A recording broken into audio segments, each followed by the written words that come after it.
वह नौजवान, वह लड़का चोरी डकैती के काम में नहीं गया है। वो बस इसलिए प्रशासन के हत्थे चढ़ा कि उसने प्रशासन के खिलाफ जाकर आवाज उठाया था।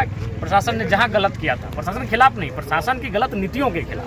गिरिडीह का मीशू मंडल याद है, जिसकी गिरफ्तारी के बाद ऐसा लग रहा था मानो जैसे कोई अपना सलाखों के पीछे गया हो।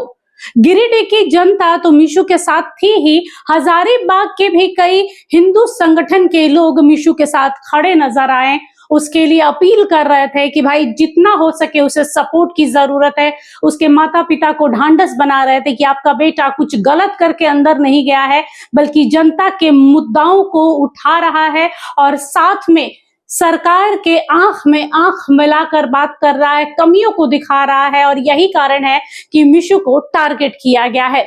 यही नहीं, अब इस पर जयराम महतो की भी एंट्री हो गई है। जयराम महतो मीशू मंडल के घर पहुंचे थे, उनके परिजनों से मुलाकात की है, उनसे बातचीत की है, उन्हें सांत्वना दिया है और मीडिया से मुखातिब होते हुए जयराम ने कहा है कि ये इतिहास रहा है कि जब जब कोई क्रांतिकारी पैदा होता है, जब जब कोई क्रांति करता है, सरकार की गलतियों को सामने रखता है, तो उसे भुगतना पड़ता है।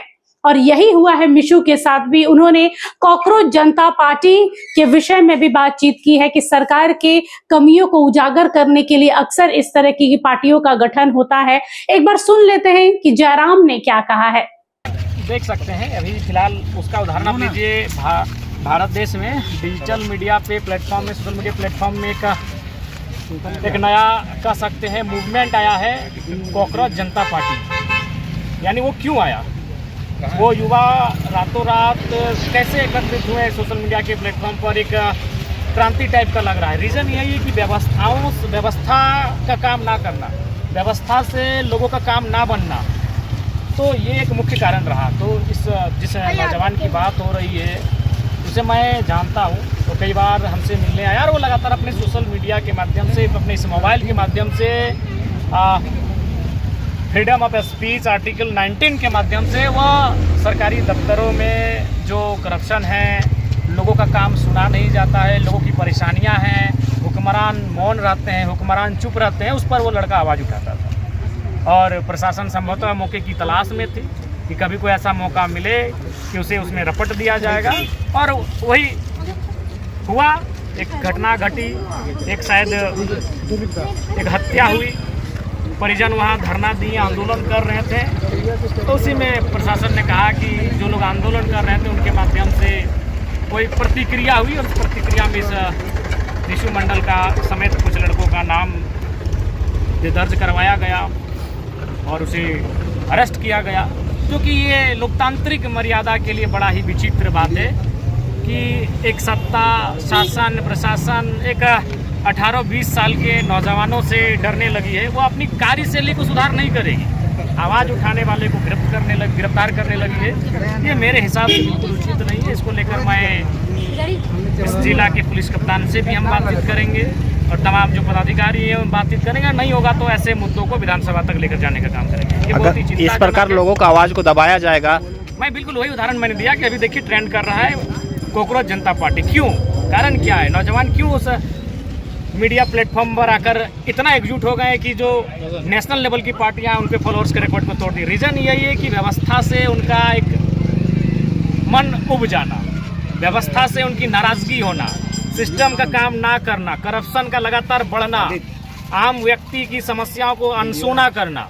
अभी मान के चलिए हम लोग गिरिडीह में हैं, कुछ दिन पूर्व माननीय मंत्री जी को किसी ने चैलेंज किया था, जो मेरे हिसाब से भी गलत बात है। वो राज्य के सम्मानित मंत्री हैं, निसंदेह कार्रवाई होनी चाहिए थी और 8 घंटे में पुलिस ने कार्रवाई किया।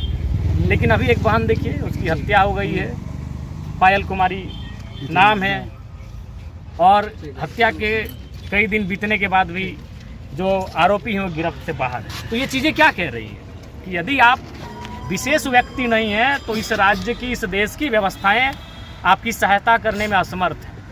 यदि आप सामान्य हैं, कामगार परिवार से हैं, आप एक मिडिल क्लास फैमिली से ताल्लुक़ रखते हैं, एक सामान्य घर से ताल्लुक़ रखते हैं, तो ये व्यवस्था आप पर इंटरेस्ट नहीं लेगी। वही है।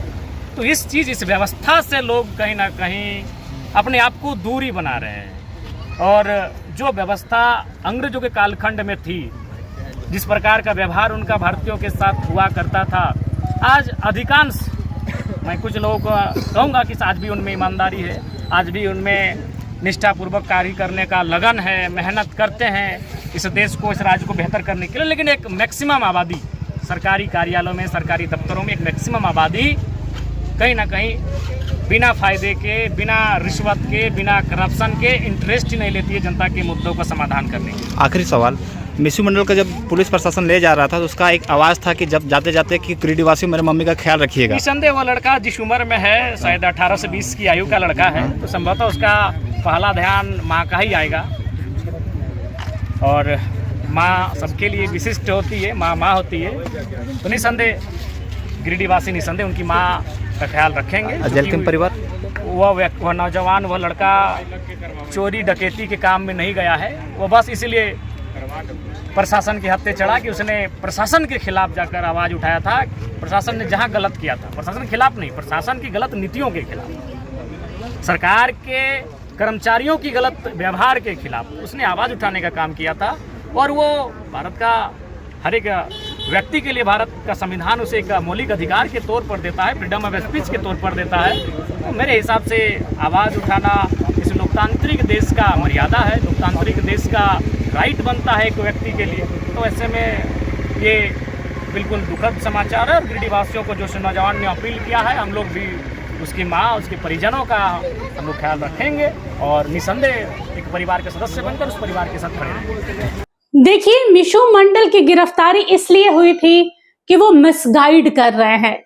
पुलिस का कहना है कि वो गलत चीजों को फैला रहे हैं, जनता को उग्र कर रहे हैं, और यही कारण है कि बीते दिनों कई लोगों ने पुलिस वालों पर हमला बोल दिया था, पथराव कर दिया था, जिसमें कई पुलिसकर्मी घायल भी हो गए थे। और इस तरीके से समाज का जो समन्वय है जनता के साथ में, पुलिस के साथ में, यानी शासन प्रशासन और जनता का जो समन्वय है वो बिगड़ता है। इसके लिए उन पर कई धाराओं के तहत केस चलाया गया और फिलहाल सलाखों के पीछे है। लेकिन अब उनकी रिहाई का मांग उठने लगा है और अब इसमें जेल के सुप्रीमो जयराम महतो की भी एंट्री हो गई है। और आपको पता है कि जयराम किसी मामले में अगर एंट्री लेते हैं तो एग्जिट उस मामले को खत्म करके ही लेते हैं।